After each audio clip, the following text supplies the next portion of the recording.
ആദ്യം തന്നെ ഇപ്പോഴത്തെ ഫിസിക്ക്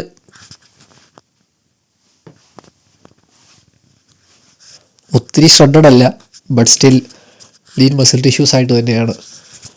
പിന്നെ അത്യാവശ്യം നല്ല തണുപ്പുണ്ട്, തണുത്ത വെള്ളത്തിൽ കുളിച്ചിറങ്ങിയിട്ട് വന്നു, അതുകൊണ്ട് നല്ല രീതിയിൽ വിറയ്ക്കുന്നുണ്ട്, ചെറിയൊരു പനിയുണ്ടായിരുന്നു. അപ്പോൾ ഈ വീഡിയോയുടെ എന്തുകൊണ്ടാണ് ഈ വീഡിയോ ചെയ്യുന്നതെന്നുള്ള ഉദ്ദേശത്തിലേക്ക് നമുക്ക് കിടക്കാം. കോമ്പീറ്റ് ചെയ്യുന്ന ഡീറ്റെയിൽസിനെ പറ്റി ഞാൻ പറഞ്ഞിരുന്നു. അപ്പോൾ കോമ്പീറ്റ് ചെയ്യുന്നത് എൻ്റെ പ്ലാൻ എന്ന് പറഞ്ഞാൽ സെപ്റ്റംബർ ടു ജാൻ ആ ഒരു ടൈമിൽ കോമ്പീറ്റ് ചെയ്യുക എന്നുള്ളതായിരുന്നു ഒരു ലക്ഷ്യം. പക്ഷേ എൻ്റെ വിസ ഏറെക്കുറെ നവംബറൊക്കെ ആകുമ്പോൾ തീരും. അപ്പോൾ ഞാൻ UK തന്നെ ആ ടൈമിൽ നിൽക്കുന്നതെങ്കിൽ WNBF എന്ന് പറയുന്ന ഒരു അസോസിയേഷനിൽ ഇവിടെ ഇറങ്ങണമെന്നാണ് പ്ലാൻ. ഇനി അതല്ല, ഞാൻ നാട്ടിൽ പോവുകയാണെങ്കിൽ നാട്ടിലേതെങ്കിലും ഒരു അസോസിയേഷനിൽ, നല്ലൊരു അസോസിയേഷനിൽ ടെസ്റ്റഡ് ആയിട്ട് നാച്ചുറലാണെന്ന് പ്രൂവ് ചെയ്ത് അങ്ങനെ കോമ്പീറ്റ് ചെയ്യാൻ വേണ്ടിയാണ്. ബട്ട് ദ സെയിം ടൈം ഇവിടുന്ന് ഞാൻ നാട്ടിൽ പോകുമ്പോൾ ചിലപ്പം എൻ്റെ കയ്യിൽ ബഡ്ജറ്റ് ഇഷ്യൂസ് ഉണ്ടാകാൻ ചാൻസ് ഉണ്ട്. അതായത് കോമ്പീറ്റ് ചെയ്യുമ്പോൾ നമുക്ക് ഒബ്വിയസ്ലി അറിയാം, ആ ഒരു ടൈമിൽ ഫുഡിൻ്റെ എക്സ്പെൻസ്, വൈറ്റമിൻസ് അല്ലെങ്കിൽ പ്രോട്ടീൻ സപ്ലിമെൻറ്റ്സ്, ക്രിയാറ്റിന്, തണുത്ത് വിറച്ചിട്ടാണ് ശ്വാസം വിട്ടുകൊണ്ടിരിക്കുന്നത്. പിന്നെ അപ്പോൾ അങ്ങനത്തെ കാര്യങ്ങൾ എന്തെങ്കിലും ബഡ്ജറ്റിന് ആവശ്യം വന്നു കഴിഞ്ഞാൽ ആ സമയത്ത് എടുക്കാനുണ്ടാകുമെന്ന് എനിക്ക് 100% ഉറപ്പ് പറയാൻ പറ്റത്തില്ല. അപ്പോൾ അങ്ങനെ ഒരു സിറ്റുവേഷനിൽ ചിലപ്പം അതുവരെ ഞാൻ ചെയ്തു വെച്ച പ്രെപ്പ്, അതായത് കോമ്പീറ്റ് ചെയ്യാൻ വേണ്ടി ഞാൻ ബിൽഡ് ചെയ്തുകൊണ്ടിരുന്ന ബോഡി ജസ്റ്റ് ഒരു എൻ്റെ തന്നെ പേഴ്സണൽ എക്സ്പീരിമെൻറ്റേഷൻ, ഞാൻ എന്താണ് ഇതൊരു മിസ്റ്റേക്ക് ചെയ്തത്, ഇങ്ങനെ ചെയ്തിരുന്നെങ്കിൽ ബോഡി ഇത്രയും കൂടെ അടിപൊളി ആയേനെ, അങ്ങനെ നമുക്കൊരു എക്സ്പീരിയൻസ് ആയിട്ട് ഞാനതും കണക്കിലെടുക്കും. അപ്പോൾ അതായിരുന്നു എൻ്റെ കോമ്പറ്റീഷനെ പറ്റിയുള്ള പ്ലാൻ എന്ന് പറയുന്നത്. പിന്നെ അടുത്തതെന്ന് പറഞ്ഞാൽ ഇപ്പോൾ നിങ്ങൾ ഈ കാണുന്നൊരു ഫിസിക്ക്, ഇപ്പോൾ നിങ്ങളിങ്ങനെ, ഇപ്പോൾ ഞാൻ ഷർട്ടൊന്നും ഇട്ടിട്ടില്ല, ഇങ്ങനെ ഒരു ബോഡി ഇങ്ങനെ ഫ്ലെക്സ് ചെയ്ത് നിൽക്കുന്നു. പ്രത്യേകിച്ച് ഞാനിപ്പോൾ ജിമ്മിൽ ചെന്ന് ഞാൻ പമ്പ് ചെയ്ത് കഴിയാൻ നേരം ഈ കാണുന്ന ബോഡി ചെയ്യും കൂടെ സൈസായിട്ട് തോന്നും. അപ്പോൾ പ്രത്യേകിച്ച് ഹൈറ്റ് ഉണ്ട്, എൻ്റെ മിക്ക ഇത് കൈ കാലിനെല്ലാത്തിനും നല്ല നീളമുണ്ട്. അപ്പോൾ അതുകൊണ്ട് തന്നെ ഞാൻ ഡ്രസ്സൊക്കെ ഇട്ട് കഴിഞ്ഞാൽ ജിമ്മിൽ പോകുന്നതെന്ന് പോയിട്ട് കഴിക്കാൻ കിട്ടുന്ന വീട്ടിലാന്ന് പോലും പറയില്ല. അപ്പം ഇപ്പം ഞാൻ 73 kg നിൽക്കുന്നത്. ഞാൻ നേരത്തെ 86 kg വരെ ഒരു തവണ പുഷ് ചെയ്ത് ചെന്നിരുന്നു.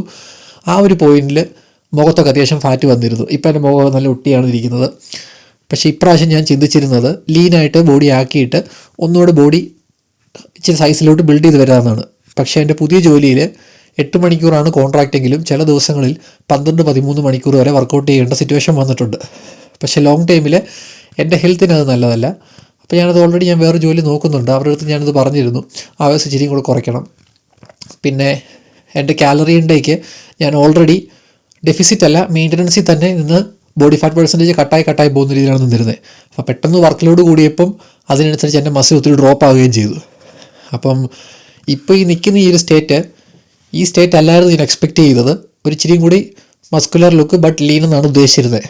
അപ്പോൾ ഞാനതുകൊണ്ട് പ്ലാൻ ചെയ്തേക്കുന്നത് ഇപ്പോൾ ഈ നിൽക്കുന്ന സ്റ്റേറ്റിൽ നിന്ന് എൻ്റെ പീക്ക് ഒരു ബൾക്കിനെ ഒരു ഫോട്ടോ ഒക്കെ കാണിച്ചില്ലേ, ഒന്നുകൂടെ കാണിക്കും. അപ്പോൾ അത് ഞാൻ ചെയ്തിരുന്നത് ആദ്യം ഒരു അപ്പർ ലോവർ സ്പ്ലിറ്റ് സ്റ്റാർട്ട് ചെയ്തിട്ട് power building 5 day split follow ചെയ്ത് ഹൈ കാലറി ഡയറ്റായിരുന്നു. അപ്പം അന്ന് ഞാൻ ഏറ്റവും പീക്ക് പോയത് 4600 4800 കാലറീസ് വരെ പോയി. എൻ്റെ ഭയങ്കര ഹൈ മെറ്റാബോളിസമാണ്. കുറച്ചെങ്കിലും കഴിക്കാൻ നിർത്തി കഴിഞ്ഞാൽ എനിക്ക് അപ്പോൾ തന്നെ വെയിറ്റ് ഡ്രോപ്പ് ആകാൻ തുടങ്ങും. 1/2 കിലോ പെർ വീക്ക്, അതാണ് ഇപ്രാവശ്യത്തെ ഒരു ടാർഗറ്റ് വെച്ചേക്കുന്നത്. 1/2 കിലോ പെർ വീക്കായിരുന്നു അതോ ഒരു മിനിറ്റ് മറന്നുപോയി, ഒന്ന് മെഷർ ചെയ്ത് നോക്കട്ടെ.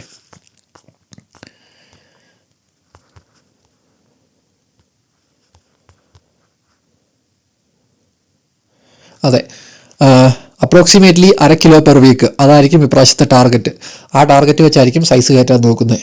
അതിൽ തന്നെ എപ്പോഴും 1/2 കിലോ എന്നുള്ള മെട്രിക്സ് മാത്രമല്ല, ബോഡി ഫാറ്റ് ഓവറായിട്ട് കയറുന്നുണ്ടെന്ന് തോന്നിയാൽ കുറച്ച് കാലറി കുറച്ചിടും, എന്നിട്ട് ഞാൻ വീണ്ടും കണ്ടിന്യൂ ചെയ്യും. ഫാറ്റ് കയറുന്നില്ല എന്ന് കണ്ടു കഴിഞ്ഞാൽ വീണ്ടും കണ്ടിന്യൂ ചെയ്തിട്ട് വീണ്ടും കൂട്ടും. അപ്പോൾ അങ്ങനെ ചെയ്യാനാണ് പ്ലാൻ. അപ്പോൾ ആ കണ്ടതിൽ 86-83 kg റേഞ്ചിലായിരുന്നെങ്കിൽ ഇപ്രാവശ്യം പുഷ് ചെയ്യുന്നത് 95-94 kg വരെ ആയിരിക്കും. അവിടെ വരെ എത്തിയിട്ട് എന്നിട്ട് ഞാൻ ഫാറ്റ് പെർസെൻറ്റേജ് കട്ട് ചെയ്ത് 85 ആ ഒരു റേഞ്ചിൽ പിന്നീട് സ്റ്റേബിളായിട്ട് നിർത്തുക എന്നുള്ളതാണ് എൻ്റെ ലക്ഷ്യം. പിന്നെ കഴിഞ്ഞ പ്രാവശ്യം ഞാൻ ഇതുവരെ ബൾക്കിംഗ് ഒരു സീരീസ് തുടങ്ങിയിരുന്നു. അത് ഞാൻ 79 വരെ എത്തിയപ്പം എനിക്ക് സ്റ്റോപ്പ് ചെയ്യേണ്ടി വന്നു. ആ ഒരു പോയിന്റിൽ എൻ്റെ വർക്ക് ലോഡും കൂടുതലായിരുന്നു. ഞാൻ ജിമ്മിൽ ആ ടൈമിൽ ഞാനൊരു ഫുഡ് കഴിക്കാനുണ്ടായിരുന്നുകൊണ്ട് മൈക്രോ ന്യൂട്രിയൻസ് ഞാൻ ഡ്രോപ്പ് ചെയ്തിരുന്നു. അപ്പോൾ മൈക്രോ ന്യൂട്രിയൻസ് ഡ്രോപ്പ് ആയി, അതേസമയം എൻ്റെ കാർബിൻ്റെ ഇൻടേക്ക് കൂടുകയും കൂടെ ചെയ്തപ്പം എനിക്ക് എല്ലാം കൂടെ ഒരു എന്നാ പറയുന്നത്, ബോഡി അങ്ങ് തിരിച്ചടിച്ച പോലെ ആസ്മ പോലെ വന്നു, മൈനർ ആസ്മ പോലെ. പക്ഷെ അതിപ്പോൾ റിക്കവറായി.